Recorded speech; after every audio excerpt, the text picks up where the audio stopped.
Hello and welcome to GuyLogicGaming. My name is Temco and this is Squids from Space. Developed by Funbits, it's a top-down multiplayer team-based shooter. And it's a bit arcadey and it's a little bit weird because it's from space, squids invading Earth and you have to destroy them, or they have to destroy you as it would be. So, team-based, top-down, PvP game. That means it's gonna require a player base, and that means it's gonna require players. And for an indie multiplayer only title, that is never an easy challenge. So we'll see whether or not the game makes it on that front. They have very little control over that in my eyes. But what they do have control over is the overall gameplay experience, what they're offering to players. And they're calling this their 0.1 version, or vertical slice of gameplay, where they basically say this is the basics and the core ideas of the game that we have implemented. Every core system is sort of what we want it to be, but we're missing a lot of side stuff, a lot of extra content, and a lot of additional features we still want to implement. But the core idea is here, so go ahead and check it out and tell us what you think. Well, we're gonna do that in a bit. Before we do that though, we're gonna take a look at options and talk a little about PC performance. Options wise, they are very bare bones, and this is a statement for the entire games. It is bare bones. Now coming into early access, that could be acceptable depending on the kind of player you are.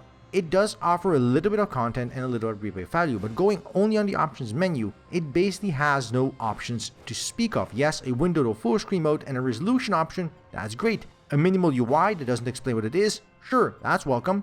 Music and SFX volume sliders, also kinda welcome. But there's no graphical options to speak of, there's no accessibility options to speak of, so there's no way to change shadows or AA or even VSync or anything of the sort, or motion blur or anything, and there's no accessibility options such as colorblind mode.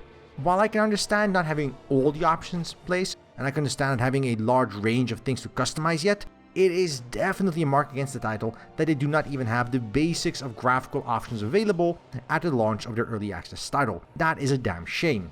Performance-wise, this does translate into a weaker performance. The game is not optimized, animations are choppy and not fluid, and even the FPS wobbles between, it goes from 0 to 100, from 0 to 60, from 20 to 80, all the time, and it isn't really consistent in that manner. But generally speaking, it does stick around 60 more or less, but because of those random fluctuations during moments of loading or moments of transitioning, it does create a very shocky experience when you are playing the title in certain scenarios. That said, it is a very early launch in a look at their title, and with a year to go in early access, a lot can be improved. The question is, of course, will it? Because right now, it's a little bit shaky.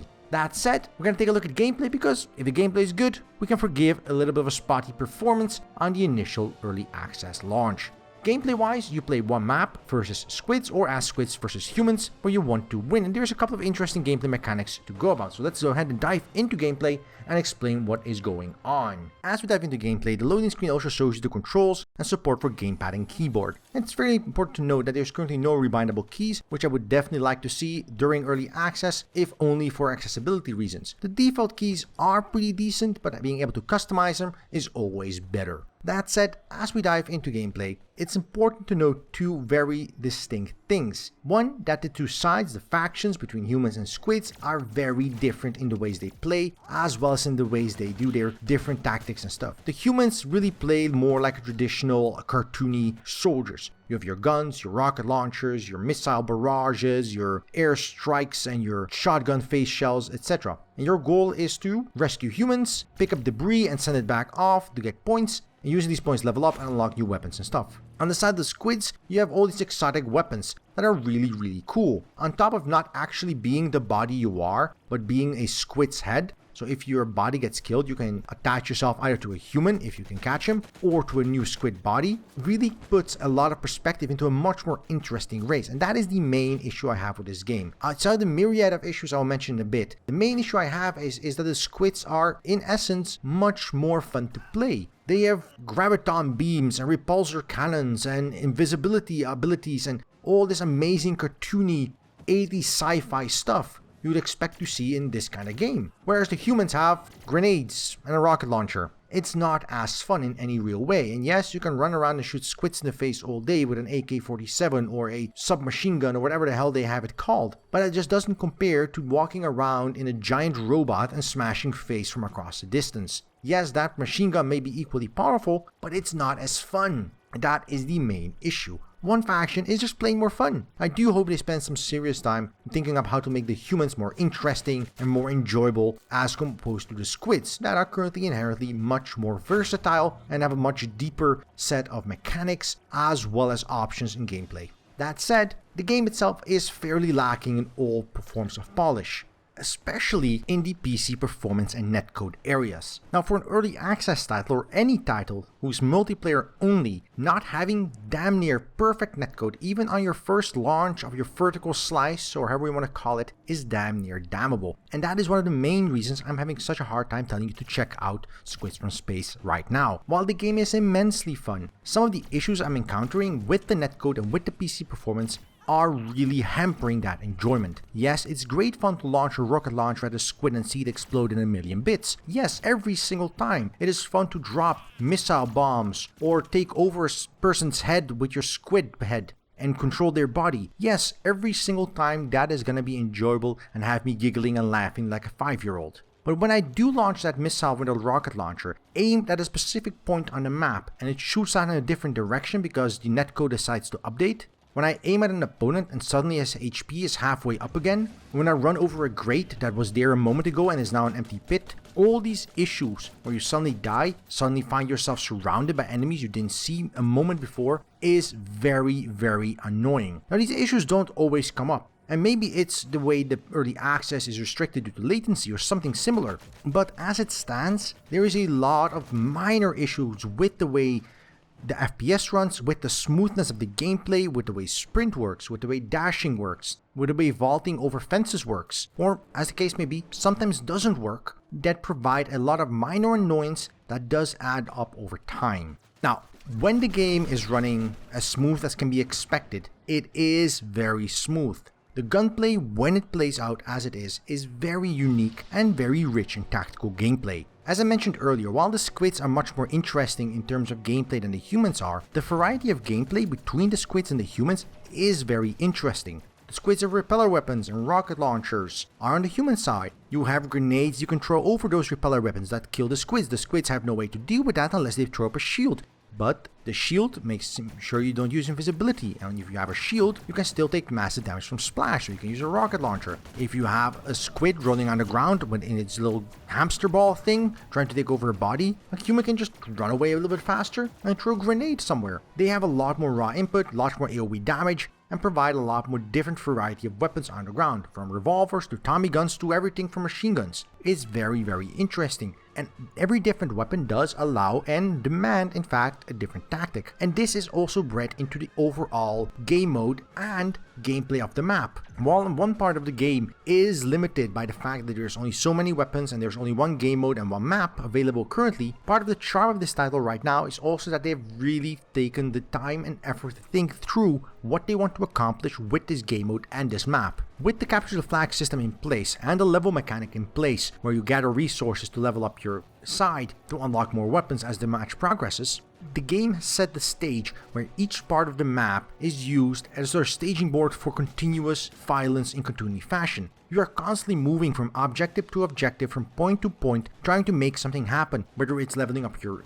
side, whether it's trying to get the enemy's commander, whether it's something else you're trying to on the map, even if it's countering an opponent from gathering resource on their own. Everything you're trying to do, you're constantly moving to do it. You're never standing still wondering, oh, what's going on here, and do I need to wait until something interesting happens? Continuous action does keep rolling, and that is very, very fun. The developers really have nailed the ability to create interesting, cartoony, good, old-fashioned, shooty, explodey fun in this game, and that should be applauded and is applauded. Now, if only they could nail that netcode and nail that performance to be equally fun and good. That way, when you're playing the game, you're not frustrated by the fact that the game stutters and moves left and right, but simply enjoying the fact that you just blew up a squid in a million bits.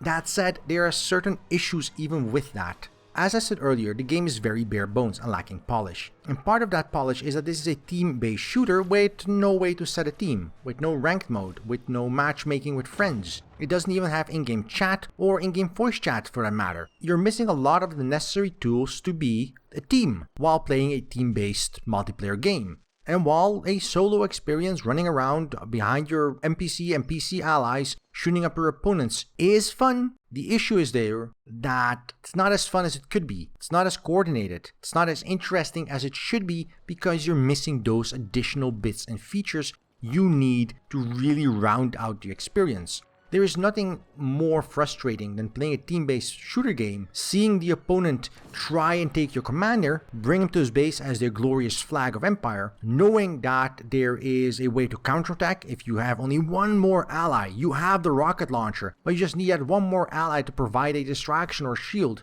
and there's no way to communicate that to your team. Very frustrating and really puts a hamper in the enjoyment with the title. Also, not being able to coordinate with your team, who defends, who attacks, who goes after point scores, really does again provide issues. And this isn't limited to humans or squids. Both sides have this immense issue where communicating with your team doesn't even have any availability in the game, even if you tried. That is definitely a big negative to the title in its current iteration. And yet, I find myself having fun. And I think that's one of the most important things for a game, especially coming into early access. Again, if this was a complete product going out like this into public consumption as a 0.1.0 version, I would burn this game to the ground because it is missing a lot of base components. But coming into early access, there is only one real question you have to ask from a game as you dive into it. Is this enjoyable? Is the core experience there? And everything else, that needs to be seen during early access. And depending on your preference and budget and desire and tolerance for unfinished titles, you may decide to wait until purchasing this game until later down the line or even release, or not look at it at all. But the game does definitely need a serious amount of work still during development, and the developers have said they plan on being in early access for about a year. Frankly, even that I feel is a somewhat short time period to be doing this, as the game is missing a ton of features. So there is definitely a core idea here that is very, very enjoyable. This team versus team, shoot an opponent up and make him go into gory bits thing on a very dynamic gameplay. Maps are not large. The maps are not realistic. It's cartoony, good old-fashioned 80s sci-fi blow up the enemy fun, and that is immensely enjoyable. It doesn't require you to think, it doesn't require you to take an extra step and appreciate the cutscenes. It just wants you to pick up that gun and shoot the enemy in the face, repeatedly and repeatedly. And really, there's nothing wrong with that in any way. It's great, enjoyable fun. But to summarize what we've said so far, the lack of netcode polish, the lack of overall performance polish, the lack of game modes, the lack of team-based communication and coordination in a game that is all about team-based communication and coordination is damned annoying. And missing those features does mean that I personally will be waiting for quite a while longer before picking up the title again to look at it and to play it until these are implemented, because when your core experience is team-based PvP and the team part is not implemented, there is not a lot left to do in terms of tactical gameplay. That said, the game does offer some very interesting gameplay mechanics. It allows for very interesting dynamics between opponents. So it's not bad in the core idea what they're trying to accomplish, but the game is definitely not there yet and requires some serious work. Depending on your tolerance for early access titles and depending on your tolerance for early access games, you might want to check out Squids from Space, or hold off on it like I will do until they implement more of the game itself into this sort of vertical slice tech demo that they're showcasing here. If you are interested in Squids from Space, it comes out on Steam on June 9th, and there's a link in the description below. So thank you for watching. If you like this video, press that like button. If you didn't like this video, there's a dislike button for exactly that purpose. I'll leave a comment. Tell us what you liked, tell us what you didn't like. We want to hear back from all of you. And if you want to see more content like this on the channel, just press that subscribe button down below, and we will deliver. And until then, I wish you a good day, and until next time, right here on GuyLogicGaming.